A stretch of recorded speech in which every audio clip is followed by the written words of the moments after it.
Hope all of you are safe at home. We will move on to the next session of physics. So last class we studied or we derived a formula for power, isn't it? What was the formula? The formula for power that we derived, that was P is equal to VI. That is the power that we discussed about a circuit, and the power of that circuit as P is equal to VI. So what is the energy, or what is the energy produced by that battery? That we have to find out. So in 9th standard we have studied power is equal to work done by time. Here the work done by the battery is it produces heat energy.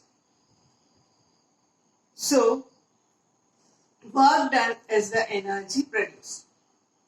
So work done is power is equal to energy by time. So 9th standard what we studied was power is equal to W by T. But what is the work done here? The work done is heat energy produced. So this power can be really written as power is equal to heat energy by time. Heat energy by time. So what is the heat produced here? H is equal to power into T. So let H is equal to, by cross multiplying we will get H is equal to P into T. But what is this P? P is VI. So the new formula for H heat produced is VIT. This is also given in your textbook. So H is equal to VIT. So the heat produced depends on the applied voltage as well as the current that is passing through the circuit. Then what we studied earlier is we have studied Ohm's law, isn't it? Ohm's law is, what is Ohm's law? R is equal to V by I. So instead of this V, you can substitute here, instead of this V, you can substitute here H is equal to, instead of V, you are substituting IR into I into T. So H becomes I into I square RT. This is one formula. H is equal to heat energy is equal to I square RT. So that is also given in your textbook. Then there is a definition given there. That is, what is the definition given? The process by which heat is developed in a circuit on passing electrical energy is known as Joule heating or ohmic heating. The process here, the heat produced, we have derived a formula for heat produced. Heat produced is the process of producing heat energy in a conductor or in a device is known as Joule heating or ohmic heating.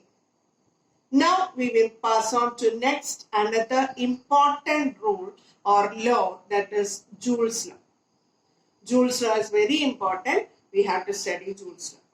So what Joule said was the heat developed in a current carrying conductor is equal to the product of square of the current passing through the conductor, resistance of the conductor, and time of flow of current. This is what we got here. The heat produced in a current carrying conductor is the product of what all things? Product of square of current, that is I square. Then resistance R and time of flow of current, that is Joule's law. So H is equal to I square RT, I square into R into T, where I is the current which is measured in ampere, R is the resistance which is measured in ohm, and T is the time of flow of time of flow of current in seconds.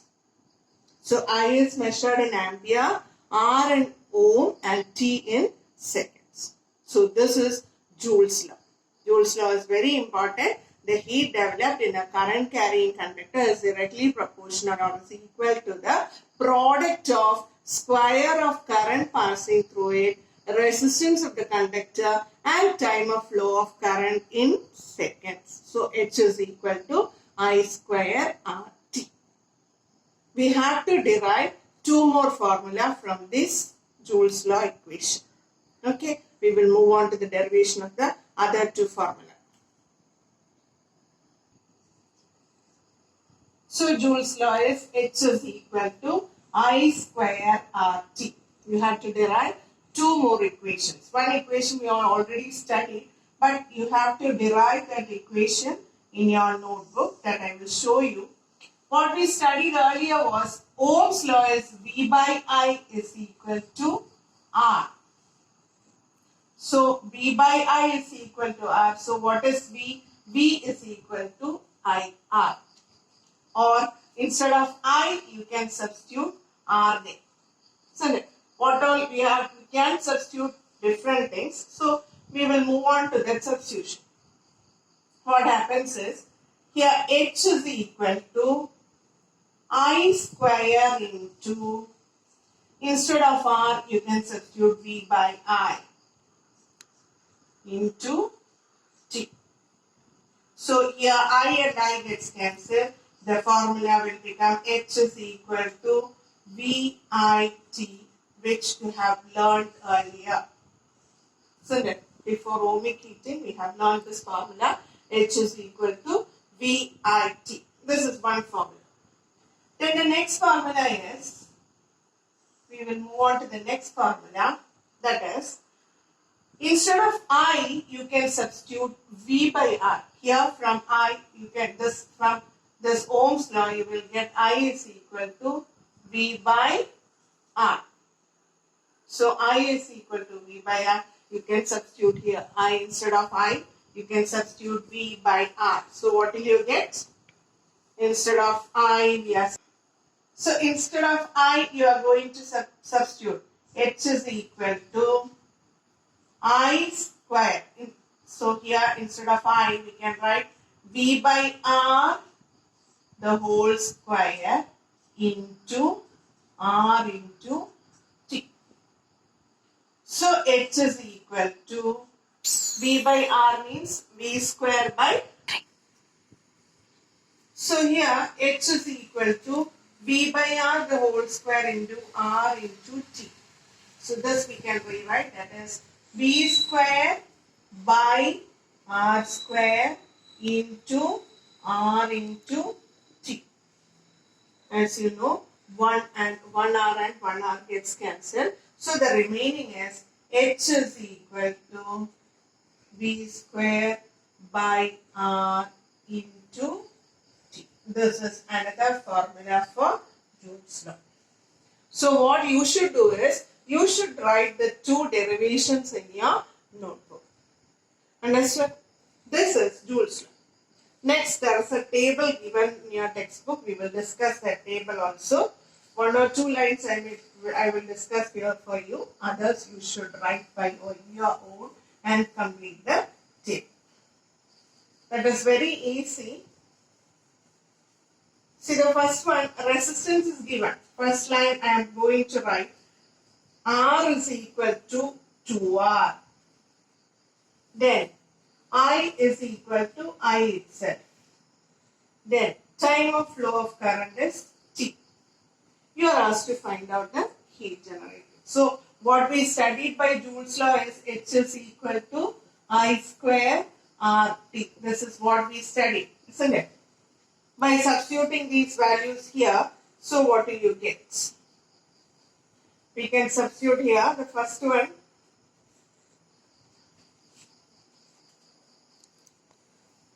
First one, H is equal to, here the new H is equal to I square. I is not changed, so I square into, instead of R, you can write 2R into T.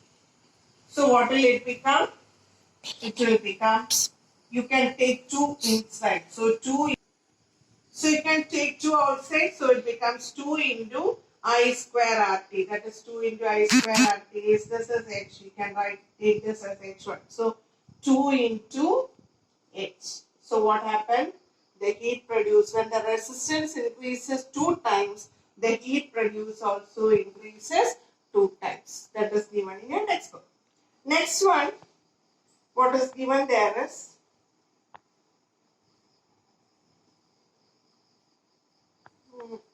second line. Second line, what is given is resistance is R. Resistance is R.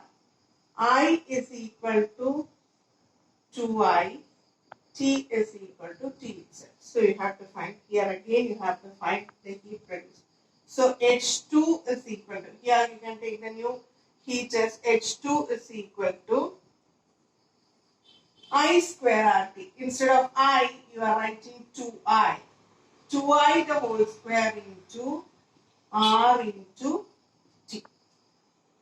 2I the whole square means 4I square RT.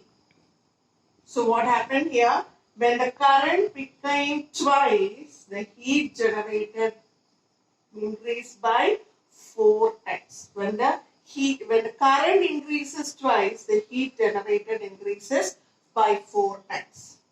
What about the next line? The next line, it is given R is equal to R by 2. I and T are the same. So what will you do?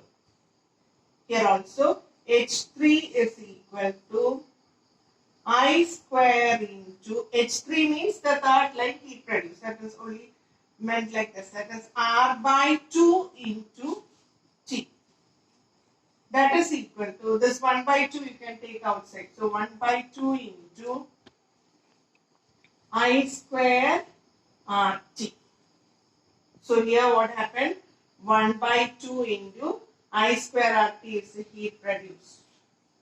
So when the resistance became half, the heat produced also became half. Understood? Then the fourth line R is the same, but I have changed. I is equal to I by 2. So here what will you do? H4 is equal to I by 2 the whole square into R into T. I by 2 the whole square means I square by 4 into R into T. That means 1 by 4 into I square RT. So here what happened is, when the current became half, what happened to the heat produced? The heat produced reduced by 1 by 4. Then there are 2 more lines given, that is the resistance and current are the same, but you are given the time has increased. So you can just substitute for time and find out and write the answer in your notebook. The next last 2 lines are given as a homework. You should do it in your notebook. So these problems, watch it carefully, understand it and write it in your notebook. This is all for today. Thank you.